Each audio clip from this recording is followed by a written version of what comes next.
America के दिल में एक ऐसा कस्बा है जो एक रात में खाली हो गया। ना कोई शौर, ना कोई इंसान, बस एक खौफनाक खामोशी ने सब कुछ निगल लिया।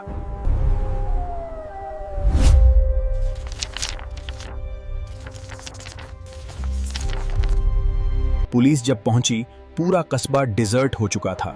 घरों के दरवाजे खुले, खाना मेज पर रखा था, लेकिन लोग गायब। गवाहों ने बताया, रात को उस इलाके में एक अजीब रोशनी देखी गई, जैसे आसमान जमीन से बात कर रहा हो। कस्बे के पीछे जंगल में कदमों के अजीब निशानात पाए गए, जो इंसानी भी नहीं थे और जानवरों के भी नहीं। कुछ माहिरीन का दावेज है कि इंसानों की ये गुमशुदगी किसी कुदरती आफत की वजह से नहीं थी, बल्कि किसी मावराए अर्ज कुव्वत का नतीजा थी। और सबसे खौफनाक चीज ये कि आज भी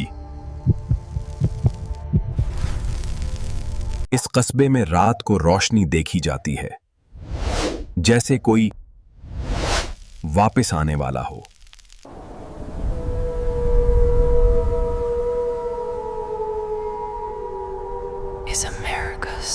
ये कस्बा अमेरिका का सबसे बड़ा अनहल शुदा राज है। क्या आप यहां जाने की हिम्मत रखते हैं?